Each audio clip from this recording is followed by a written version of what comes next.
Mason, I'm curious, when you first showed up at camp, what was your mentality coming to this training camp? Impressed right away? Get the eyes turned to you right away? Get the basics down, learn the playbook. But I think the most important thing to me is getting my teammates respect. And that's, working the hardest, helping out in any way I can, doing whatever I can to help the team win. I think that was, the first thing on my mind. Do you feel like you've done that? Got your teammates respect? I think I'm on the way there.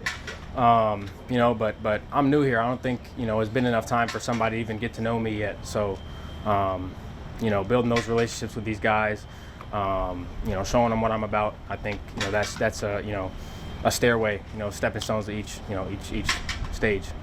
What have you learned about yourself just being out here and succeeding so far at this level? Nothing I didn't know already. I work hard. I tell myself I work the hardest. So, any moments out here is something that I've already believed that I could do. So, it's just like I said. When I'm prepared, I trust myself that I'm prepared. I come out here and make the plays that I know I can make. DA was saying earlier that obviously they see the speed down the field, all that stuff. They want to learn more about what you can do as a route runner, underneath, yards after catch, all that stuff. What can you do on those other routes after the catch?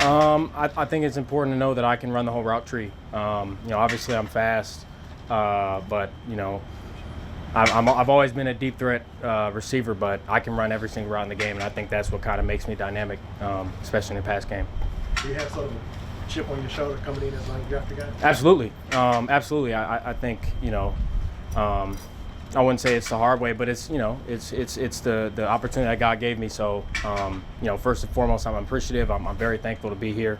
But yeah, I definitely have a chip on my shoulder, and it's something that I gotta I know I have to come out here and prove it every day. What was the draft process for you like?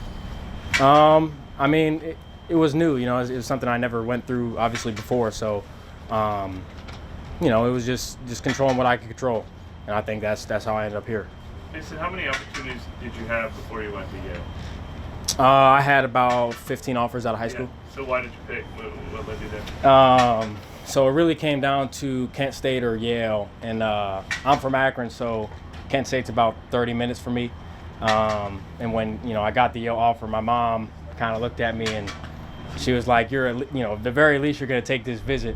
So I took the visit and I ended up loving it, and I have a great relationship with honestly everybody in the organization at Yale. So I'm super fortunate that I went there. And was that the only Ivy League school that you considered? Or? I had Dartmouth.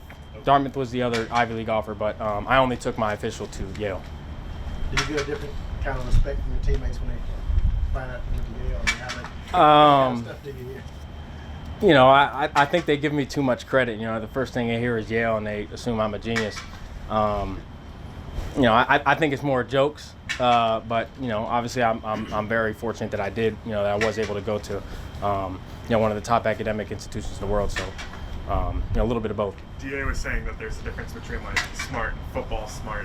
Is that something that you've noticed as well, or does it translate like to? I think all great football players have to be football smart. You can't be overthinking on the football field get you beat. So, and it's funny, that was the first thing he told me when I met him. When I got here for rookie minicamp was, I don't care. He was like, I don't care if you're smart. You need to be football smart. So, so that was, clear what he saw. And then in terms of the Saints registering interest in you in the pre-draft processes, or like, did it come together fast after you went undrafted, or how did that? It was extremely fast. Like I said, it was something I never experienced before, but it was extremely fast. It was like in a blink of an eye to make a decision. So, but obviously, I trust God, and I felt like He was pulling me this way. So, I trust Him, and here we are. Did you think you were a possibility to go late in the draft too, or? I thought so. I mean, there, obviously never, and anything's never for certain, but. But like I said, I trust God, and we're here. How many other teams were interested in you in the undrafted process? It was a couple, but I'll be honest, I don't really think that matters now. But I had a couple opportunities. But it's I'll say it again. It just came down to where I felt I was being called, and that's how I went. What's the main thing you've taken away from the other receivers? Each guy, I think what's cool about this room is each guy kind of brings something different. obviously, the guys that we have are all dynamic. There's bigger body, bigger, longer receivers. There's, fast guys. So it's something that I can, learn from everyone. So that's kind of something I've been trying to do, is just watch who does what well and see what I can add to my game. Who's the fastest receiver in that row?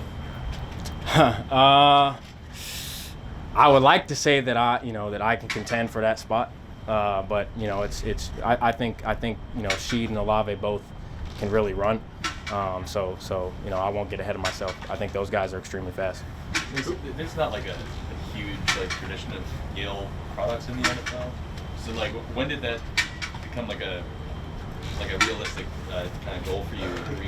Was it like right when you stepped there, or was it kind of later on in the process? Truthfully, it was probably after my freshman season. I've been a starter. I was a 4-year starter at Yale, and I think after my freshman season, having the bit of success that I had, I think my eyes were open to hey, if you really want to chase this and you really want to play at the next level, then you got to put all your chips in.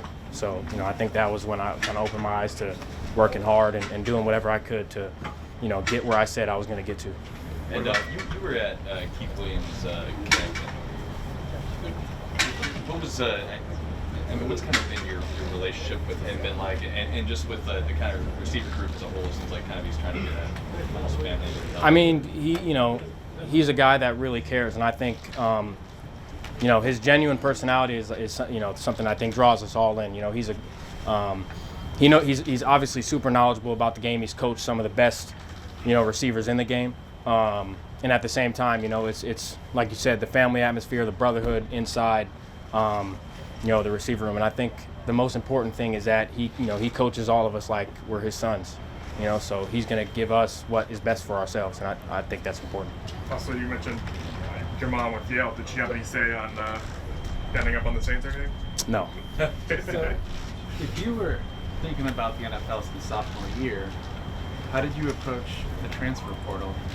I had thought about it, but to be honest, Coach Reno at Yale, I think one of the things I liked the most about Yale was the brotherhood aspect, and I had a great relationship with my class, and we were 3-time Ivy League champions, so that was a goal of ours, was to win 3, and that's what we did. I think it was just a decision that I made that we were going to finish it the right way.